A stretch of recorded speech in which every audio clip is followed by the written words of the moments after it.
جو بھی امیر ہوا وہ بچا کر ہوا، کما کر نہیں ہوا۔ اس کی مثال دی انہوں نے کہ ایک شخص 1,000 روپیہ روز کماتا ہے اور 1,000 ہی خرچ کر دیتا ہے، وہ قیامت تک امیر نہیں ہو سکتا۔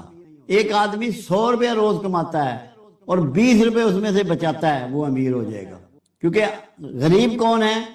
جس کی آمدن اخراجات سے کم ہے، وہ غریب ہے۔ امیر وہ ہے کہ جس کی آمدن اخراجات سے زیادہ ہے۔ تو اگر کوئی شخص اپنے اخراجات کم کر لے، کمائی نہ بھی بڑھے، تو وہ غریب نہیں ہو سکتا۔ پھر غربت کے لحاظ سے دو باتیں اور بھی ہیں جو آقا نے کہی کہ کفر سے قریب ترین چیز جہالت اور غربت ہے۔ اگر انسان محنت شروع کر دے، علم حاصل کرنا شروع کر دے، کم سامان کے ساتھ زندہ رہنا شروع کر دے، تو غربت اور جہالت دونوں سے بچ جائے گا۔ پھر فرمان رسول ہے صلی اللہ علیہ وسلم کہ جس نے میانہ روی اختیار کی وہ کبھی مفلس نہیں ہوگا۔ تو مفلسی سے بچنے کا ایک روٹ کیا ہے؟ میانہ روی۔ عام زندگی، خاص مت بنو، پاٹے خاں نہ بنو، چیمپئن مت بنو۔ قرآن ہماری زندگیوں کو بدلنے کا نسخہ ہے۔ بدلتی سے قرآن میں درج عبادات کے متعلق احکامات پر تو بہت زور دیا جاتا ہے، مگر انفرادی معاملات اور معاشرتی کے بارے میں احکامات کو ایسا کیوں ہے، اس کا حل بھی۔ بات یہ ہے، ایک تو لفظ عبادت مس انڈرسٹوڈ ہے۔ عبادت کا مطلب ہے، اس کو سمجھایا بلال بن رباح رضی اللہ تعالیٰ عنہ، ایک جملے نے ان کے، مجھے تو وہیں سے پوچھا کہ بہترین غلام کون سا ہے؟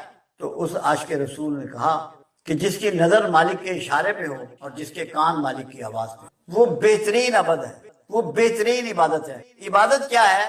فرما برداری ایک خداوند عبادت ہے، رسول اللہ کی فرما برداری عبادت ہے، اہل امر کی فرما برداری عبادت ہے، والدین کی فرما برداری عبادت ہے، صلہ رحمی عبادت ہے، نماز عبادت ہے، زکوٰۃ عبادت ہے، روزہ عبادت ہے، حج عبادت ہے، جہاد عبادت ہے۔ جو اللہ کرنے کو کہے وہ عبادت ہے، جو اللہ نہ کرنے کو کہے اس کا نہ کرنا۔ معاملات کو پیچھے دھکیل دیا گیا، جس کی وجہ سے آج ہماری امت بھی، آج محروم امتوں میں ہم شامل ہیں، مایوس امتوں میں ہم شامل ہیں، دنیا میں تذلیل والی امتوں میں ہم شامل۔ کیوں کہ ہم نے اخلاق کو پیچھے دھکیل، معاملات کو پیچھے دھکیل دیا۔ حالانکہ دین بڑا آسان تھا، بڑا واضح تھا۔ تین چیزیں بالکل کامن تھیں، عقائد وہ درست ہونے چاہیے، عبادات وہ درست ہونی چاہیے، معاملات وہ مکمل دین کا شیڈول ہے۔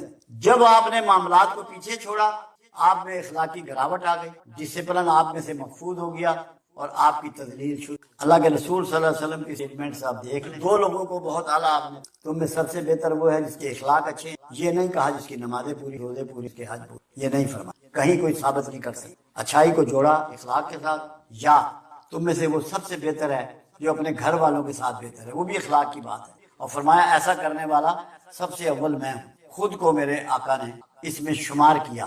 آپ میں سے جو لوگ، اب ایک بات سمجھیے، میں آپ کو ایک حدیث مبارکہ بتاؤں۔ آپ نے فرمایا اگر تم میں فساد ہو رہا ہے کسی مال کی وجہ سے، جائیداد کی وجہ سے، بھائیوں میں، رشتے داروں میں، اور کوئی شخص تم میں سے ایسا ہے جو اپنا حق چھوڑ دیتا ہے فساد کو مٹانے کے لیے، میں اسے جھولی میں لے کے جنت میں داخل کروں، ایسے پکڑ کے زبردستی جنت میں، کسی اور کے لیے نہیں، فساد کو روکنے والے کے لیے کہا، لڑائی کو روکنے والے کے لیے کہا، مقدمے بازی سے بچنے والے کے لیے کہا۔ سمجھیں کہ پیغمبر کیا پیغام دے، فساد سے بچ جاؤ، جھگڑے سے بچ جاؤ۔ آخر زمانے کے بارے میں فرمایا ایسا زمانہ آئے گا کہ تیرا حق ادا نہ کیا جائے گا، کوئی تیرا حق ادا نہ کرے گا، تم یاد رکھنا، تم ان کا حق ادا کرتے رہنا اور اپنا حق ادا۔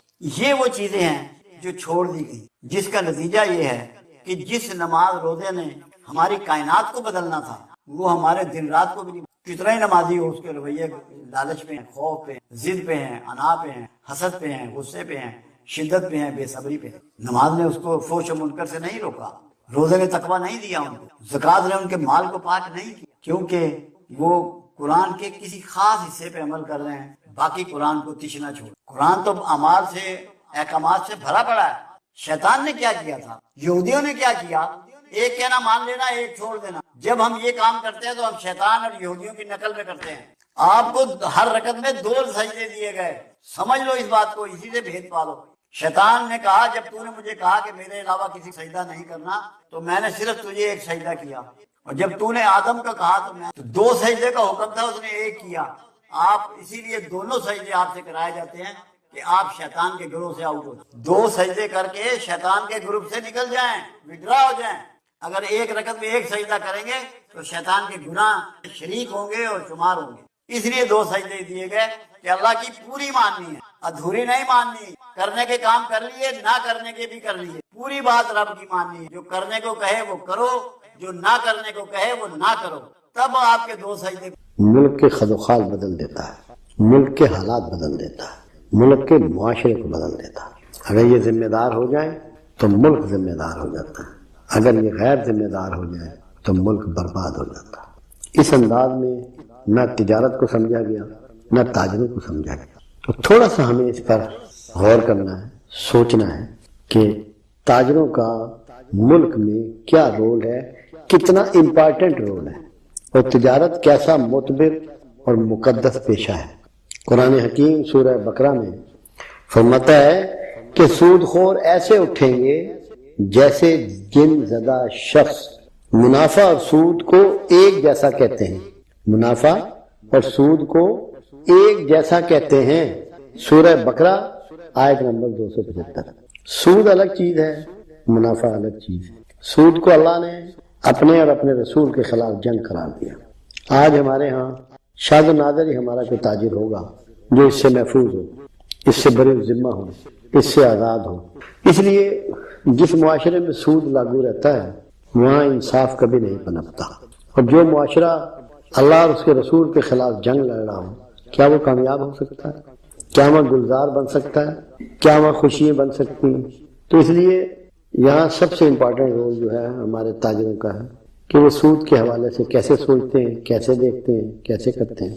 ہماری حکومتوں کا بھی اس میں رول رہا ہے اور رول ہے۔ میں کبھی سوچتا ہوں کہ اللہ جانے ان کی کون سی ایسی مجبوریاں ہیں کہ جو سود کے نظام کو جاری رکھے ہوئے ہیں۔ تو قرآن نے تاجروں کے لحاظ سے سب سے پہلے سود کے خلاف بات کی۔ دوسری بات قرآن حکیم کہتا ہے کاروباری لین دین کے معاملات لکھ لینے کا حکم کرتا ہے۔ سورہ بقرہ آیت 282 کہ جو آپ امیڈیٹ کو سودا خرید رہے ہیں اس کا لکھنے کا نہیں ہے، جس میں آپ نے ادھار کرنا ہے، کمٹمنٹ آئندہ کے لیے ہے، کل کی ہے، پرسوں کی ہے، دنوں کی، مہینوں کی، سالوں کی ہے، تو اس کو لکھ لینے کا حکم ہے۔ ہمارے ہاں معاشرے میں بے شمار جھگڑے صرف لین دین کی عدالتوں میں چل رہے ہیں، پنچایتوں میں چل رہے ہیں، محلوں میں چل رہے ہیں، رشتہ داریوں میں چل رہے ہیں، تعلقات ختم ہو گئے کہ لکھتے نہیں ہیں۔ اس لیے حکم یہ ہے کہ پہلے لکھ لو، قرآن کا آرڈر ہے۔ اور ایک سیانے کا قول ہے بڑا خوبصورت، اس میں پہلے لکھ بعد میں دے، پہلے لکھ بعد میں دے، بھول پڑے تو کاغذ سے لے، بھول پڑے تو کاغذ سے لے، تاکہ انسان ہے پریشانیوں کی وجہ سے یادداشت خراب ہو سکتی ہے، موت ہو سکتی ہے، زندگی سے موت ایک قدم آگے چلتی ہے، تاکہ اولاد کو، عزیز و اقربا کو، پیچھے رہ جانے والوں کو کوئی دقت اور پریشانی نہ سامنا کرنا پڑے۔ تو تجارت کا اصول یہ ہے کہ لکھ کے کام کرنے کو ترجیح دیں، زبانی مت کریں۔ زبانی جب بھی تجارت کی جاتی ہے، لین دین کیا جاتا ہے،